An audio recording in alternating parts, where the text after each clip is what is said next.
is weird, odd, strange, or just plain bizarre is really your cup of tea, then the Golden State Media Concepts Weird News Podcast will give you that fix. Can't believe it? Well, listen for yourself as we deliver the strangest news you definitely won't find on CNN or Fox. It's the Golden State Media Concepts Weird News Podcast.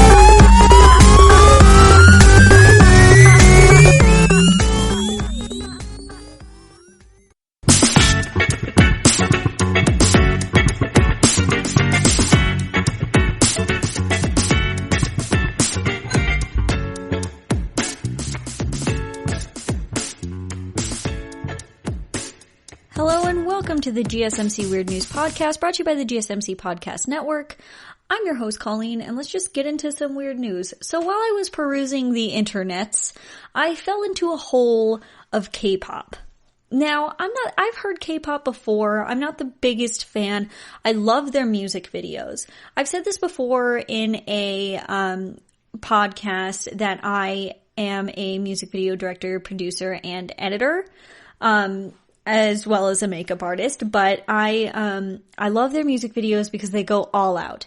Their budgets for the music videos are ridiculous, and I fell into a hole of K-pop, and I thought, why don't we talk about some strange facts about K-pop? Because it's a whole nother world. Now, I understand that there are people out there who probably have already heard some stuff and know some of these facts, but I'm trying to go with stuff that majority of people actually don't know about K-pop. It's a weird, weird world out there, let me tell you. Let's start with management agencies. So K-pop is, so it's not like your normal band where you get some friends together, you play music you like, and you cross your fingers that you get picked up by somebody who, really likes your music and you become super famous. But instead, they have management agencies. And the management agencies in South Korea hold auditions for trainees starting at a very young age. So you have to go into a training program to become part of K-pop. So basically, you've got to put your whole life online, go to these auditions, and hope that you get into some sort of trainee program where you can possibly become a K-pop idol. And even when you go to these trainee programs, you're basically like saying, well, I'm not going to that school anymore. I'm going to this school that's basically just training me fully to be a K-pop idol, and I might not even become one. So it's really a risky business. Also, trainees, if you do get picked from these auditions, these trainee auditions, trainees end up living together in a regulated environment. They spend many hours a day learning dance, music, foreign language, and other skills to really prep for their debut. Now, this system is often criticized by a lot of different Western media outlets, and I can understand why. It's so much different than what we're used to when it comes to making a band, where you get your friends together, you get people together that you know can play music, and then you start writing stuff and getting stuff together and really hope that people like what you're putting out there. It's a lot different than this because you're going through vigorous training, serious training to get to a point where you debut and really, really hope that you make it. And a lot of times you don't. Labels will invest up to $3 million per trainee, gambling on the chance of them making it big. So basically, they're putting a gamble on you, and you better work your butt off to do this, because it's not your thing. You don't pick the group that you're in. You don't pick the group, you become the group. You don't pick the music you make, people write the music for you. You don't pick the dance moves. It's all up to these management agencies and those companies that are taking care of what you're doing, and you're just the face of it. And you need to make sure that you're doing everything in your power to make it big. Otherwise, these labels have invested $3 million into you, and you're just stuck paying it back. So groups are given a name and a concept for every single album and a single song. So you're not picking, like I said earlier, you're not picking the music you're doing, you're not picking the songs, you're not writing the songs, but you're given a name and then and a concept and have to go off of all of that. Now, once idols have a new song and album to promote, they go on up to 6 shows a week to promote that. That's a lot of just constant go, go, go, go, go. And as I was looking into this, I realized that a lot of, with K-pop and all of this, it's just constant go, go, go, go, go, go, go. There's not a lot of not a lot of downtime is what I've seen when it comes to just being a K-pop idol in general. So we talked about, just a second ago, about how much these companies are investing in each particular person. Now, this is something I found really interesting when it came to this. Now, idols will not get paid until they pay off their debt. So basically, if it costs about like $1 million, let's say, to train one specific person, like one idol, before they debut, they won't get paid until they've paid off that debt to the agency. So they won't actually make any money until they've paid off that $1 to $3 million that this specific agency has invested in them. Now, there are some agencies, not all of them, but some companies who don't make their newly debuted groups pay their debts back. And I couldn't really find anything about the specific reason for this, but I know that there are some that don't ask for it back, but majority, you are basically just working this off until you get up to that amount of money that these people have invested into you, and you just pay it back. Now, you're the idol, you're the main thing, you're the face of this company at the moment. So obviously they're paying for your sleep and your travel and all that kind of stuff as well. So it's not like you're living on the streets while you're doing this. You're still constantly working. Like I said, there's no downtime. It's just constant go, go, go, go, go, go, go when it comes to being a K-pop idol. So hopefully you're making your money back relatively fast if you've debuted and suddenly you're huge, that kind of thing.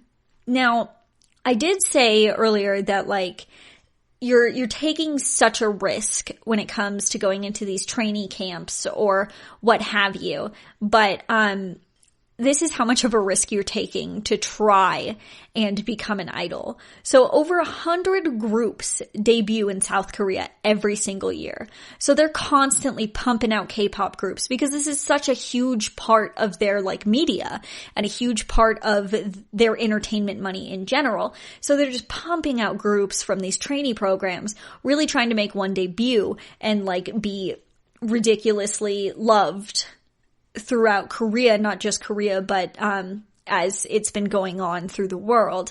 But out of those 100 groups that debut, there are only less than 5% that are usually successful. So you're taking a huge gamble, a huge risk here if you decide, I'm going to go to this trainee camp. I'm going to try first and do this audition. I'm going to audition to be a K-pop idol trainee. And so you audition and maybe you do great.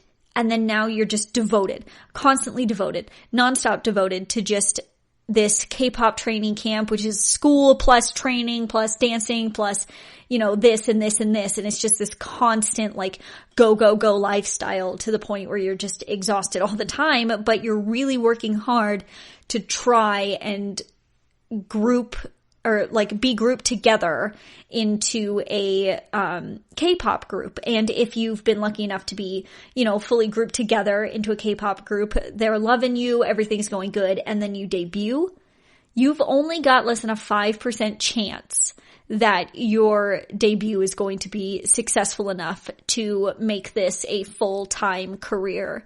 So it's really a gamble, and I thought it was really interesting in general and just strange that this is how it goes when it comes to K-pop groups. Because when you're thinking about normal groups, groups you usually see, it's people who worked from nothing to get to where they were, writing their own music, playing in dive bars, that kind of thing. But this is not that. This is a whole nother world.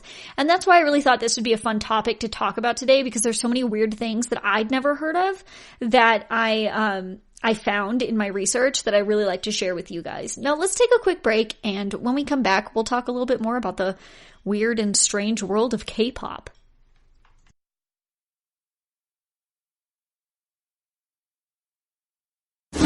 Check out the show built around the women of MMA. From the UFC to the extreme cage fighting, we got the fights covered. Listen. It's the Golden State Media Concepts Women's MMA Podcast. The latest news of upcoming fights, discussions of previous matches. Join us as we talk to and about the biggest names in women's mixed martial arts. Past, present, and future. When it's the women's fight game, you know where to listen to. The Golden State Media Concepts Women's MMA Podcast.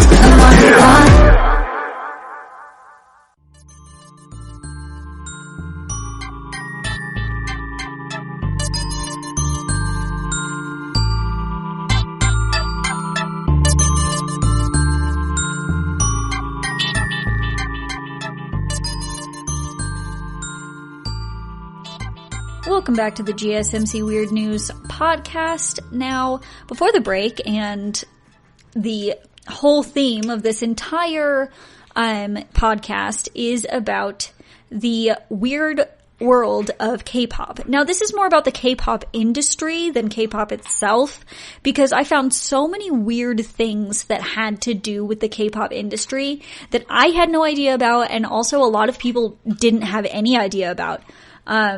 So let's continue on with that, and let's talk about what I talked about earlier when I said that idols wouldn't get paid until they paid off their debt to their company for the training programs. So let's talk about that a little bit more, because I have some extra stuff for you. So the whole thing is agencies, they pay for the flights, the foods, the accommodation, the clothes, vocal coaches, all that kind of stuff. And also, if you quit, you're in debt to them. Like, you're just straight in debt to them, and you have to pay it off. So it really is kind of a lose-lose, or I guess a lose-maybe-win situation when it comes to this, because if you don't make it big, you're still having to pay to get, you're still having to pay even if you didn't get anything out of it, which is kind of ridiculous. I had no idea. I knew that they paid for their stuff, but I didn't know it was this ridiculous. So let's move on to something that's really, really important in K-pop, which is good looks. Now, with celebrities everywhere, good looks are always, there and thought about, and, everybody's trying to look their best, especially when it comes to musical singers or, celebrities, movie stars, that kind of stuff. But when it comes to K-pop, good looks are extremely important. They are super, super important. And actually, many K-pop stars, not all of them, but some undergo plastic surgeries and different cosmetic enhancements to help, up that image. And this is not uncommon just in general in Korea. It is pretty, in South Korea, it is pretty, popular to get these kinds of enhancements and treatments, and it's not seen as it is here, where it's a little strange. It's not there. It's a very normal thing. And so a lot of them do this to get a little bit more of a one-up on the rest, or to kind of, fit the mold or what have you. They also They also follow strict diet plans and limit their food intake in order to maintain a certain weight. And this I've seen everywhere, and there are a lot of things that I've seen here and there about their diets not being the best for them. I don't know if that's the company or if that's them just, trying to beeline to the finish line of losing some weight or, you know, making sure that you still fit into the clothes or what have you. Because there are a lot of K-pop stars that do, pass out, on stage, and there are actually like compilations on YouTube of K-pop stars passing out on stage. But I don't think it's actually fully, this. I don't think it's this. I really think it's just the fact that they're constantly overworked. It's just nonstop go, go, go, go, go, go, go. It's just nonstop. So I really just think it's being overworked and being tired and that kind of thing. So, they really stick to these like diets and stuff and really, you know, gung-ho to it, especially before a performance, because that's when you want to look your best. If you've got a performance, you want to look your best, and they really do that. Also, during the monthly trainee evaluation, some companies, not all companies, but some companies, actually record the weight and body fat percentage to monitor the dieting process. Now, or progress, excuse me. Now this, like I said, doesn't seem to be this is not every single company. This is just a few companies that do this. Now, this can seem pretty harsh, but when you're looking at what they're doing, it's very like almost military in a way where, you know, you gotta look like this, you gotta do this, you gotta, you know, stay on your A game, and it kind of fits into that like semi-messed up mold of what this is. Now, I'm not trying to like discourage you from like listening to K-pop or like throw all your K-pop stuff out of the way, because there are a lot of K-pop bands that don't do a lot of this. There are actually branch-offs from K-pop groups that become their own thing, or they make other things, and those things do just as well, and they're not, you know, under these types of pressures and stuff like that. So, and it's not every company that makes them do this kind of stuff. I'm just sharing with you some of the more extreme sides of things. And, you know, everything I say on whatever I'm talking about, you can take with a grain of salt, because, you know, I do see a lot of this being it, but it's also just the norm for what they're doing. And I just want to like throw that out there when it comes to this is I'm not discouraging you. I'm not discouraging you. You shouldn't not listen to K-pop. They work their butts off to do this. And, you know, you shouldn't ban K-pop altogether and be like, no, this is a bad thing, because it's not. It's not a bad thing. And it's really becoming mainstream in the US anyway. And before I keep rambling about that, we'll move on to another fact. Let's talk about crazed fans. So this is not an uncommon thing in the US, as well as many other countries. But, some fans are known, to attack, other fans who get close to the idol that they're most, I guess, obsessed with. And I mean, that's kind of everywhere. I've seen this, a lot of places, and people say, oh, K-pop fans are ruthless and this and that. And honestly, they kind of seem like fans everywhere to me. I don't really think that they're any more ruthless than really obsessed fans of anybody anywhere else. That's just, you know, to each their own. But I did find this fact about, some extreme fans that, was a little strange, but also really interesting to me.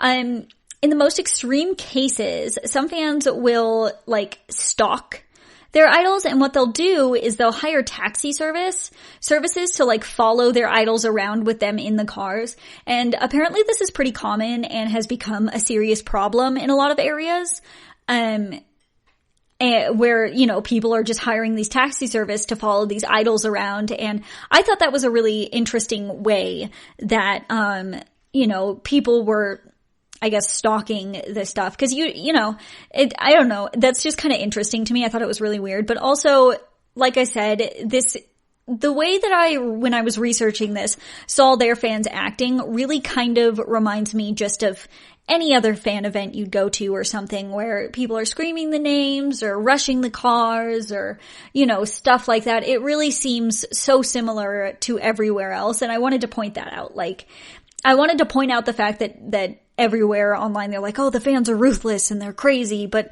they seem pretty much the same as every other fan everywhere else that I've, you know, seen things with crazy fans. I mean, it's just people being crazy everywhere. But I really thought the taxi service thing was really interesting, that, you know, people hired these services to follow their idols around and do this and that. And I thought that was kind of cool, because I don't think that people do that, at least here in the US, at least not that I've heard of. But I thought it was an interesting and creative, I guess, way to really kind of get that kind of thing going. I don't know. I thought it was really interesting to me, and a fact that I had no idea about. I hope you guys hadn't heard that one either. But let's take a quick break, and when we come back, we'll talk about some more weird K-pop facts.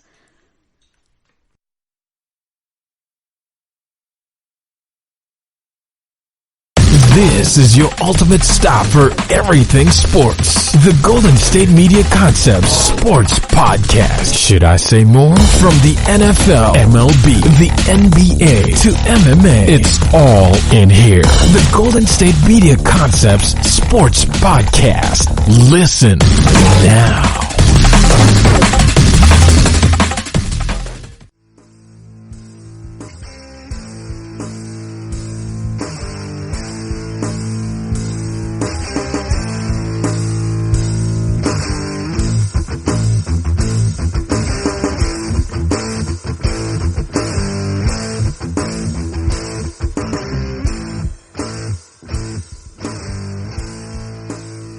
Welcome back to the GSMC Weird News Podcast, and we are still delving into the wondrous weird world of K-pop. Now, we were talking a lot about the industry, and I kind of want to keep it there for some things. I don't want this to all seem like it's bad on the industry itself. It's just the way it works there, and it's not every company that does it. And it really seems like a lot of K-pop industries and whatnot are changing things up as the time is going on. So let's talk about something that I actually found and I thought was really cute. So K-pop groups commonly have dedicated fan groups, which is pretty much, you know, normal, but they have a collective name, which is also normal. A lot of celebrities, like musical celebrities, have a group of fans and they call them a specific thing. But they also have a collective color, not only a collective name. So I thought this was cool. So for example, TVXQ fans are known as Cassiopeia, and their color is pearl red. So I thought this was cute because then the fans can, you know, bring their pearl red stuff or, you know, whatever color from the thing, and it doesn't have to be like their merchandise and stuff like that. I don't know. I just thought it was kind of cute that you could like support them with a specific color. I don't know. I like the way it is. I just like that. I thought I'd throw a few cute things in here among some of the stuff that are a little, you know, a little more difficult. So let's move on. When it comes to scandals, it's really, really bad. Like, scandals are not like super, super common, it seems, in the K-pop world because, you know, they're working so hard to not have this be a thing because what they want you to see is these, you know, the perfect idols, and the idols are working really, really hard to keep up that persona.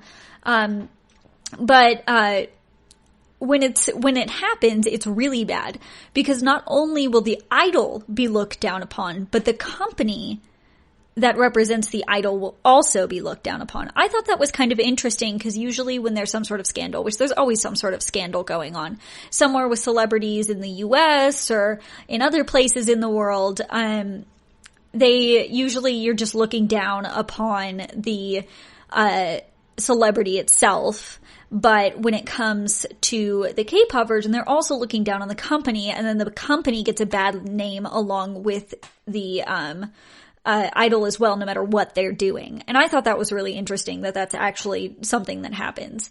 Now, other types of scandals, dating scandals. Dating scandals, usually if they happen between two separate groups.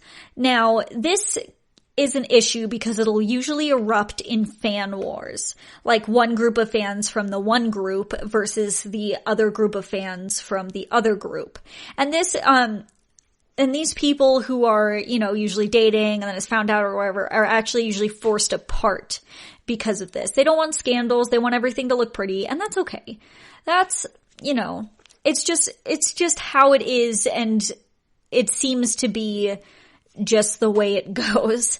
So let's move on to something I kind of touched on in the beginning of this podcast about how really the idols don't have a lot of say when it comes to the music or whatnot.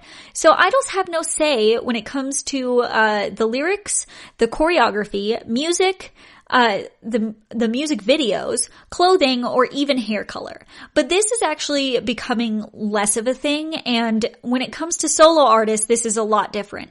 A lot of times when it comes to solo artists, it's, their way, and they have their look and, that kind of thing. But it seems for these very starting out, and with some companies, not all companies, remember this is just with some companies, you have no say in the lyrics, you have no say in the choreography or the music videos or the clothing or even the hair color.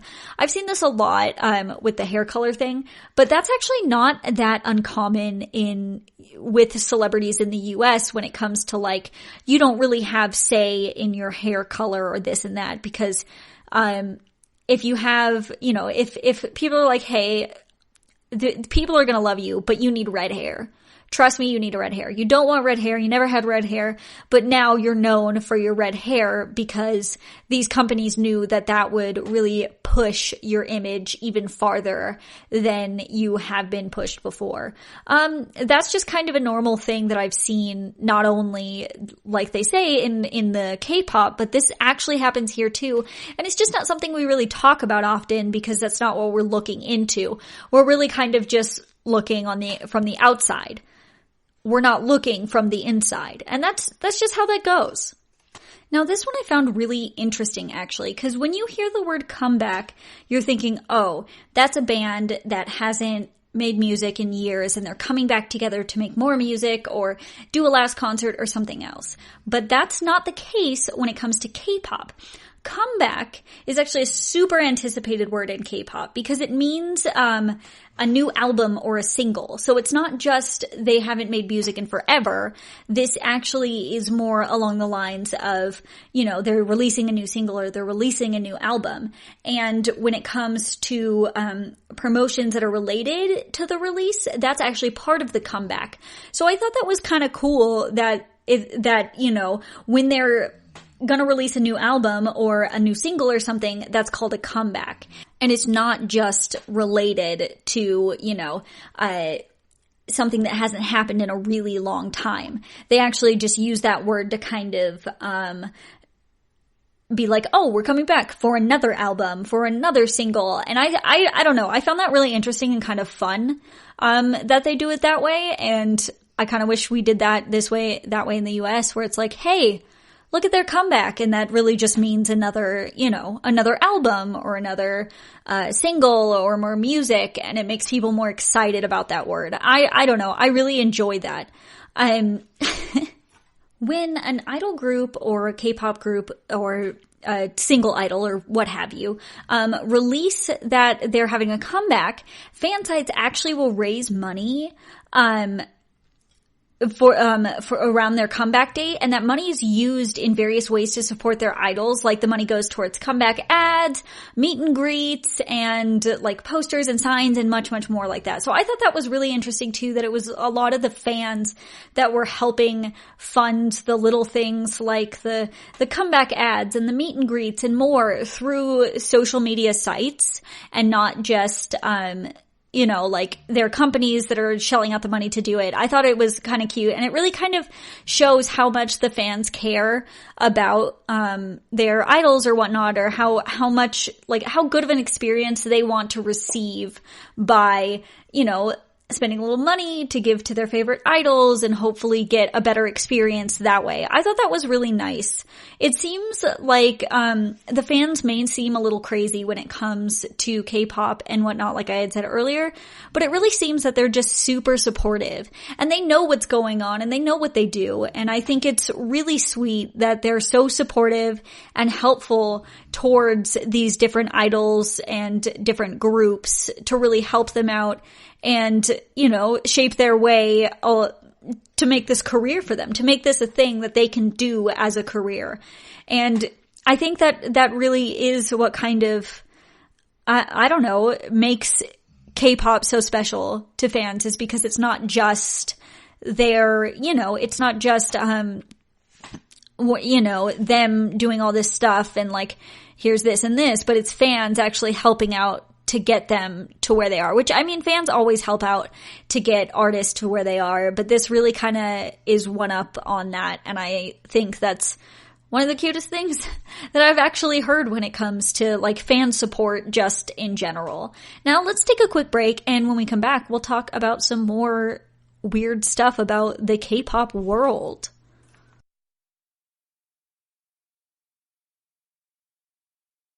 Check out the show built around the women of MMA. From the UFC, Invicta FC, Bellator, and one championship. We got the fights covered. It's the Golden State Media Concepts Women's MMA Podcast. The latest news of upcoming fights, discussions of previous matches. Join us as we talk to and about the biggest names in women's mixed martial arts. Past, present, and future. When it's the women's fight game, you know where to listen to. The Golden State Media Concepts Women's MMA Podcast.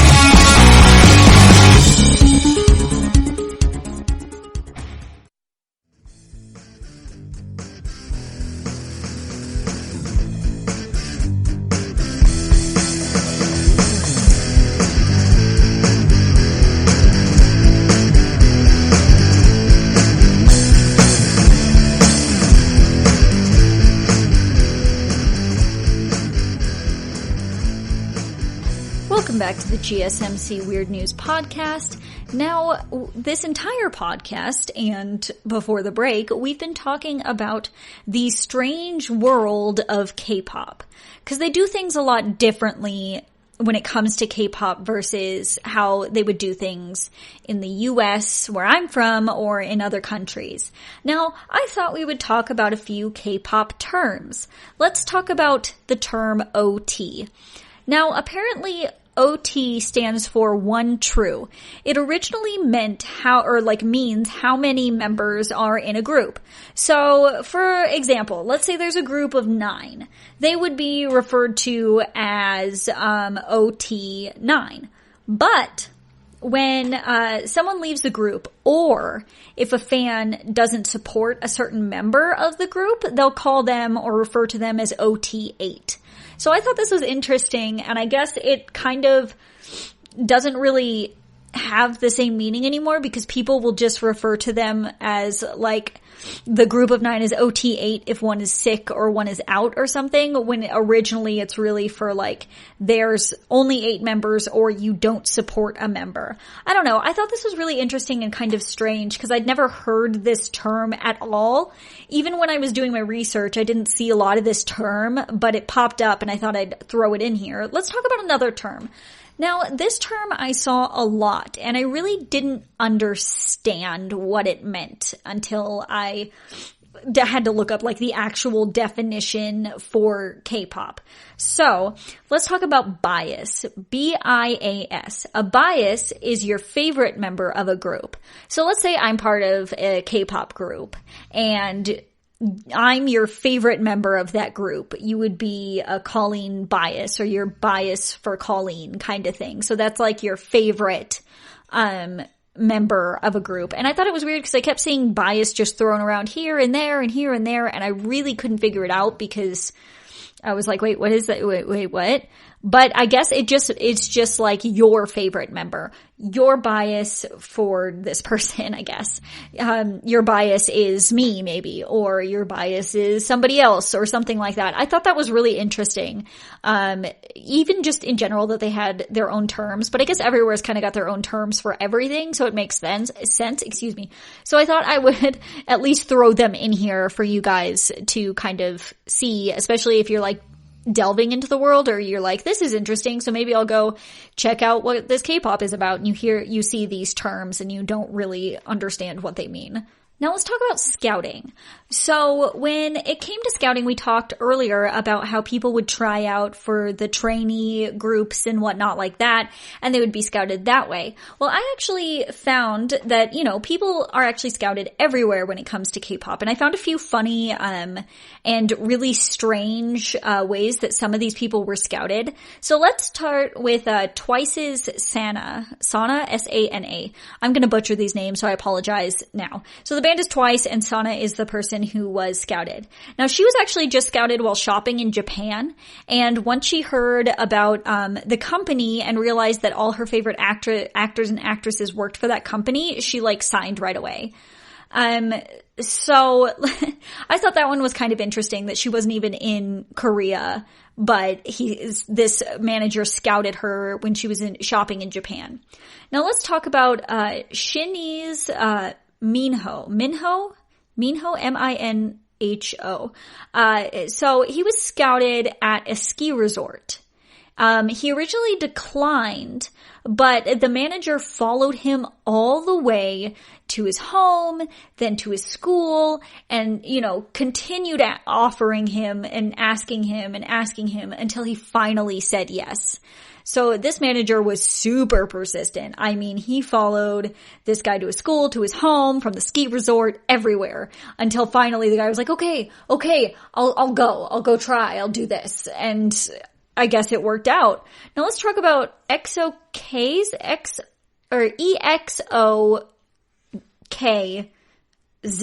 Okay, that's like S. That's the band. I think it's EXO's. But Shihan, I think is the name, but they were scouted while he was eating tteokbokki at a street food stand. He thought the person was weird and uncomfortable, so he ran away. And this manager chased him down, continually nonstop offering, chasing this guy down when he was just eating at a street food stand until he accepted the offer. Now, I thought these were really interesting and kind of weird because what it seemed like when I was originally doing the research was that everybody was kind of scouted the same way, where you tried out for the trainee program and then you went from there. But apparently these people were just doing everyday normal things and were scouted by managers, and then very aggressively and very persistently asked over and over and over and over and over again until finally they were like, sure, well, I'll do it. Stop chasing me down or stop following me all these places. I'll do it. And obviously it worked out, actually pretty well because they seem to be, very well-known, people. I think I recognize, two of the K-pop bands from my research and just from music videos I've seen, because once again, their music videos are so ridiculous and so good.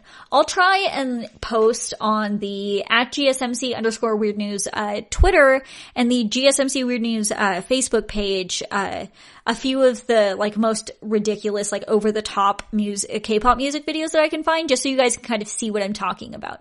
They shell so much money into their music videos and all their stuff, and it really ends for this beautiful end product is what it is. They come out with these ridiculously beautiful music videos, and even if it does seem like it's just a lot of money and a lot of pushing, these K-pop stars are just people. And these idols are just people, and they're working really, really hard on everything that they do to make sure that they come out with the perfect product for you guys.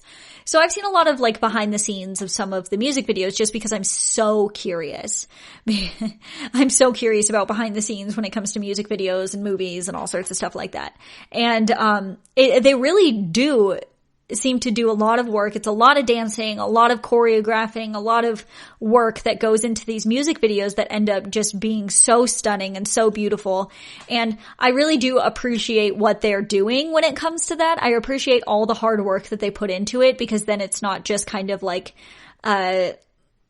okay music video. They're all very, very good. And they're all very, very good because they put so much time and effort into every single thing that they do when it comes to these music videos. Now, I thought I'd just put that in there, my little 2 cents on the music videos bits, because they're working really hard, and I kind of wanted to to say, like, these are real people. They're not, they seem to be kind of put on this higher, like at this higher standard, just like every celebrity is.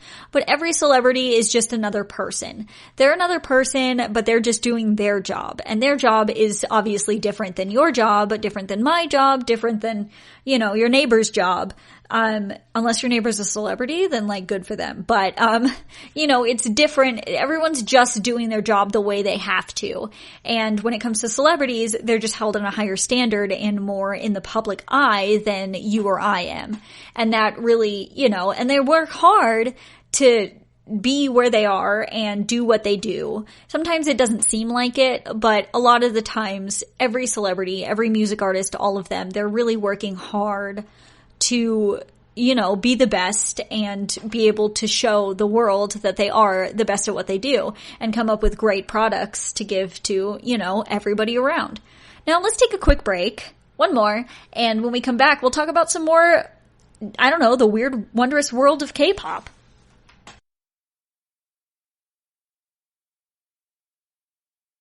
Are you tired of the same old news? Are you sick of the seemingly endless political spin and negativity? The GSMC America Still Beautiful podcast is a weekly news podcast covering all the top positive and uplifting news stories. We cover stories that will inspire, uplift, and remind you of the good in the world. Tune into the Golden State Media Concepts America Still Beautiful podcast to get all the great and positive news stories of today. Download the GSMC America Still Beautiful podcast on iTunes, Stitcher, SoundCloud, Google Play, or anywhere you find podcasts. Just type GSMC in the search bar.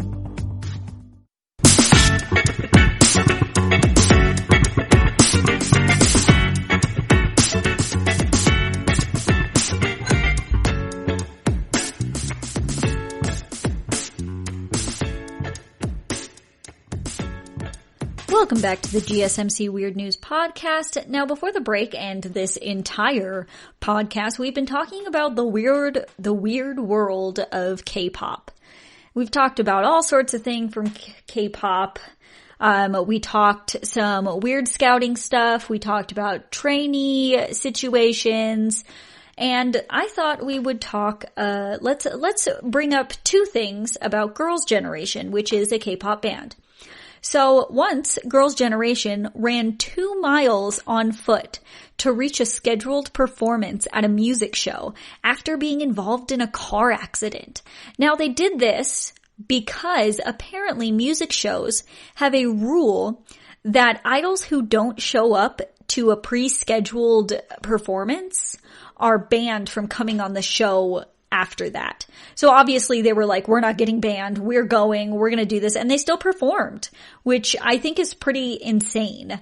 While I was doing this, I was just looking up a lot of, I was finding some facts and doing a lot of research, and I found another Girls' Generation one. So in 2010, there was like rampant cases of swine flu all over the world, and this did not include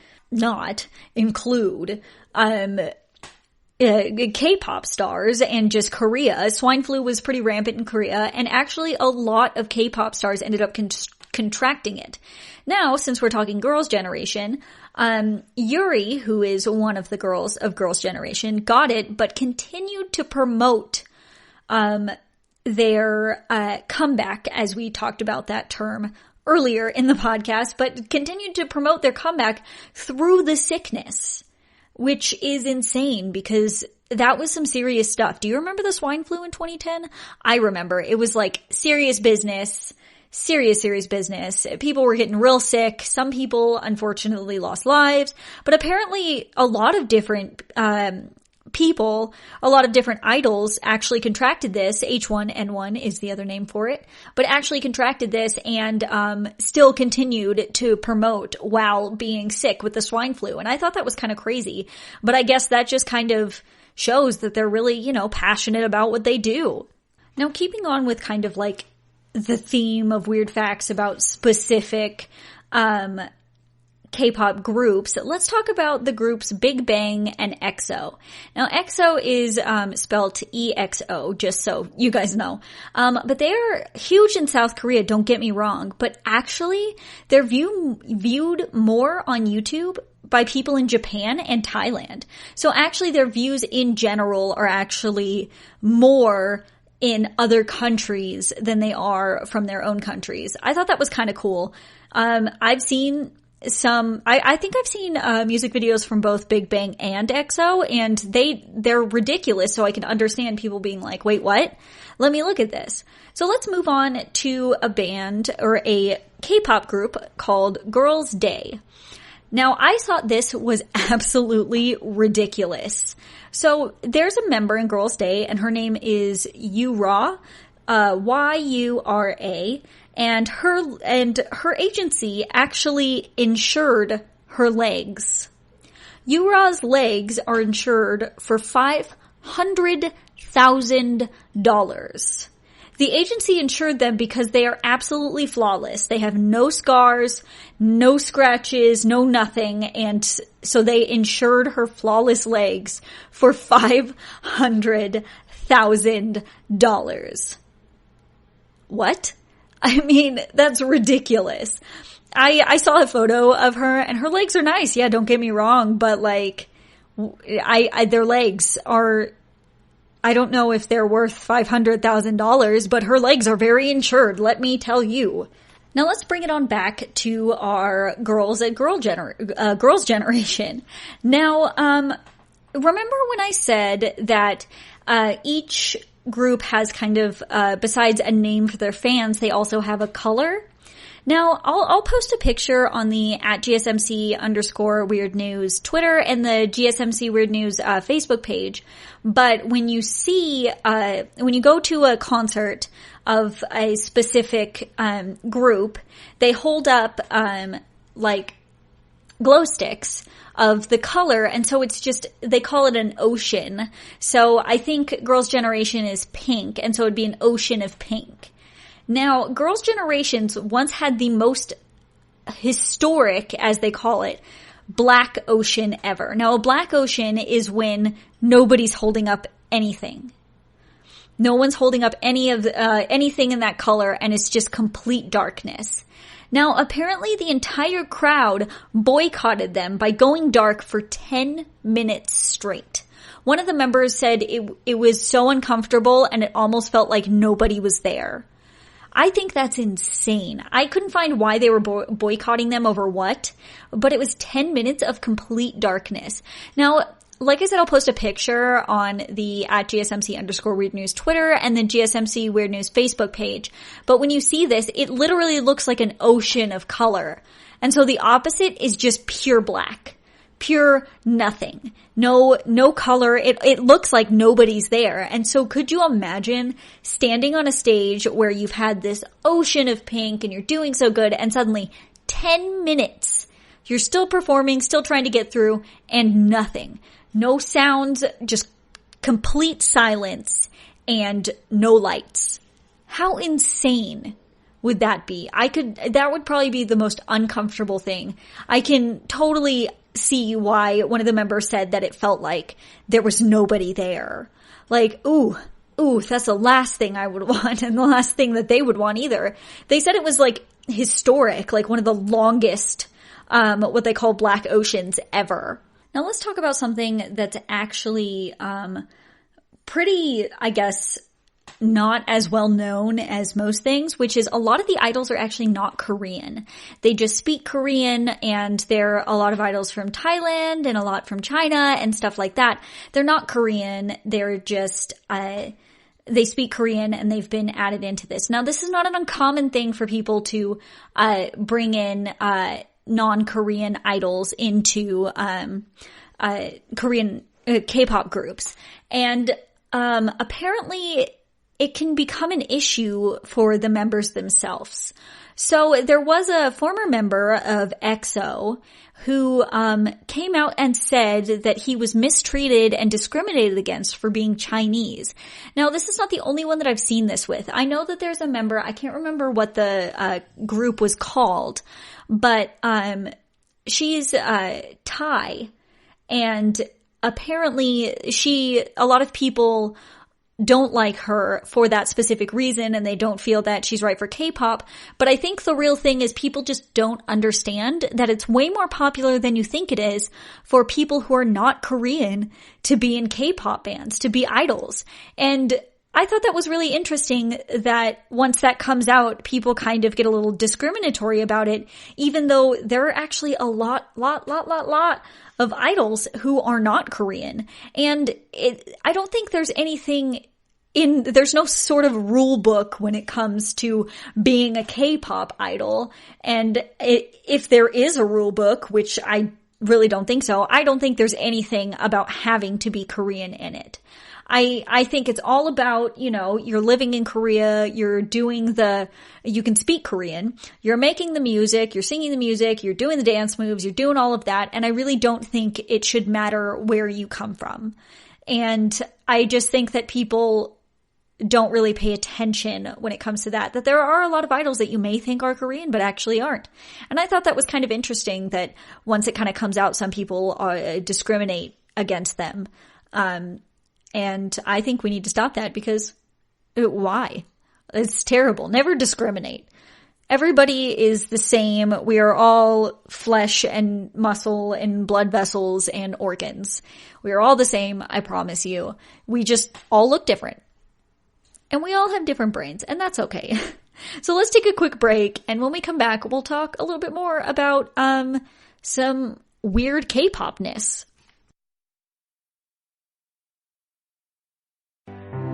The GSMC Life and Happiness podcast takes you on a journey of exploration. We'll discuss tried and true methods alongside the latest trends of how to best live your life to its fullest and happiest. From psychology to meditation, science to self-help books, the GSMC Life and Happiness podcast will help you to discover what makes you happy and how you can live life being the best you possible. Download the GSMC Life and Happiness podcast on iTunes, Stitcher, SoundCloud, Google Play, or anywhere you find podcasts. Just type GSMC in the search bar.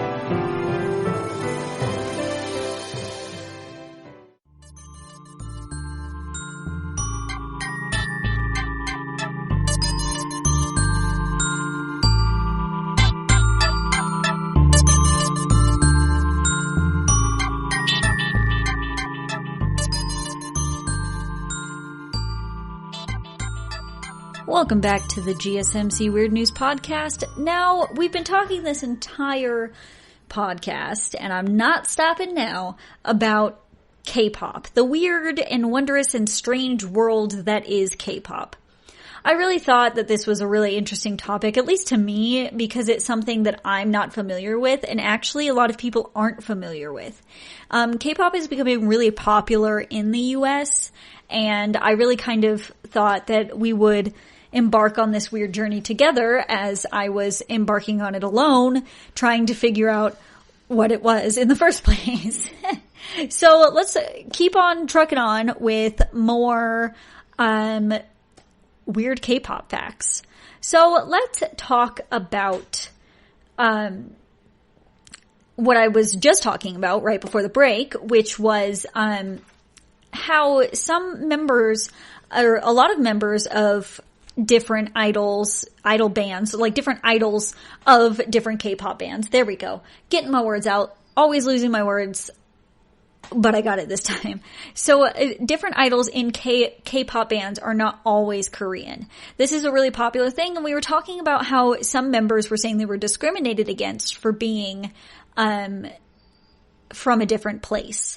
But let's talk about NTC. So N as in Nancy, NCT. Sorry, there we go. NCT. Lots of letters in these names. They're actually the most multinational group in K-pop. They've got a member from Thailand, 2 members that are Chinese, a member that is Japanese, and a member from the US, along with members from other places as well. I think this is really cool that K-pop can include so many people from around the world.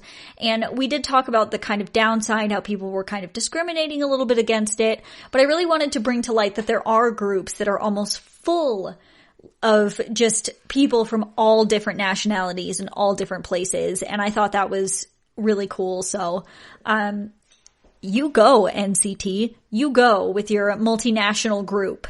Now, let's talk about a girl group named, I think it's Tiara. It's spelt T-A-R-A. So I think it's Tiara, like a tiara, like a crown. They're a girl group who has no leader. So a lot of girl groups actually have a specific leader, whereas Tiara does not. They actually have each member take turns, and it kind of makes them versatile and kind of cool. And I like the idea of that. I mean, most K-pop groups that I see, you can't really tell who is leading or not, because they really do kind of give each member their own little spotlight time. Another thing that I found really interesting is actually that girl groups are more popular in Korea than the boy groups are. I don't know I couldn't find a lot about that, but I guess that's just how it goes, that girl groups are more popular in Korea than boy groups. Whereas I assume, this is not a fact, this is something that I assume, that the boy groups are a little more popular amongst like the US. I definitely assume that, because a lot of times when I see, K-pop this and that, it's usually the boy groups, but then there are a lot of big girl groups that are really popular right now too. Like I think the first girl group, or the first K-pop group in general to ever play Coachella, and that was Blackpink, and they are a full girl group, which I thought was really cool and really good for them. I mean, come on. Breaking boundaries here, setting records and stuff. Come on. Now let's talk numbers. And I'm not talking about money numbers or anything like that. I'm talking about numbers of members in a group. So in your normal like US boy band or girl band or whatever, you've got 4 to 5 people, maybe 6 if you're really pushing it, but that's it, right? That's it. But when you look at K-pop bands, you're like, whoa, there's a lot of people. There's a lot of members.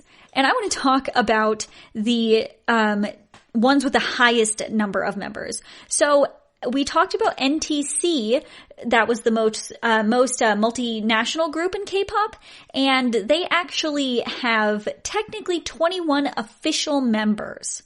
But when they're promoting a new track, they only promote with about 18 of the members, so you never really see all 21 promote together. But that's insane. That's 21 different members in one K-pop group. Now, there's another group, 17. No, there's not 17 members, but 17 promotes with the full band. They're boys, and they have 13 members. And there's another one that's women, and that's WJSN. They have 13 members, but they only promote with 10. Now, when I was looking up and like looking at the most, because I was really curious on the biggest number of members in a singular K-pop band, I found this reality TV show from South Korea. Now, this is called Produce 101, and it seems to be like there's a bunch of different agencies, and all these people compete to see if they can't join an agency to become a K-pop star. Kind of like your Voice or something like that. But like on The Voice or something like that, where each one performs individually, that's not how this works. That's not how this works. Excuse me. Words, I tell you, I'm losing it. I'm losing it with every podcast. But that's not how this works. That's not how Produce 101 works. Instead, all of them perform together. And there is this video. Oh my gosh, I have to post it. I'm going to post it on the @GSMC_Weird News Twitter and the GSMC Weird News Facebook page. Now, this is ridiculous. This is literally a video of all of the members performing together in one performance, and it is a group of 98 girls doing one thing. They all live together and they do that kind of thing where it's almost like they're going through training, but they all do the performance together. So technically that's a 98 member girl group. And I was like, no way. No way. So when I was reading about this, I was like, no way. So I went and I looked for the video, and oh my gosh, it is the craziest thing. And they don't sound bad, but they're in like a basketball stadium, because there's so many people. I mean, you couldn't really put that on one stage, I don't think. But it's 98 members, and they're all doing the same dance moves, and they're all singing, and it's insane. And it doesn't sound really muddied for being 98 members, but it's incredible. This is one of the coolest things I've seen, and I'm definitely gonna post it because I don't even know. I watched it and I was just speechless, and I need to share it with you guys because out of all of this is the craziest thing that I found. I really hope that you guys have had a good time listening about the weird world of K-pop, and I hope you guys learned some stuff and, have some facts to bring on to friends and stuff. And I want to thank you. I want to thank you guys so much for putting up with me, twice a week, telling you all sorts of weird facts and weird news and stuff like that. And I hope you guys loved the wondrous weird world of K-pop. For real. Let me know what you think about this. Hit me up on the @GSMC_Weird News Twitter and the GSMC Weird News podcast. I'm always on those. I'm always there to answer your questions. And also, I love to hear your feedback and know what you guys think about this. Is there any weird facts that I didn't put in this that you guys know? Let me know. Hit me up on those places. And once again, seriously, thank you so much for listening to the GSMC Weird News podcast, brought to you by the GSMC Podcast Network. I'm your host, Colleen, and I'll talk to you in the next one. You've been listening to the Golden State Media Concepts Weird News Podcast, part of the Golden State Media Concepts Podcast Network. You can find this show and others like it at www.gsmcpodcast.com. Download our podcast on iTunes, Stitcher, SoundCloud, and Google Play. Just type in GSMC to find all the shows from the Golden State Media Concepts Podcast Network, from movies to music, from sports to entertainment, and even weird news. You can also follow us on Twitter and on Facebook.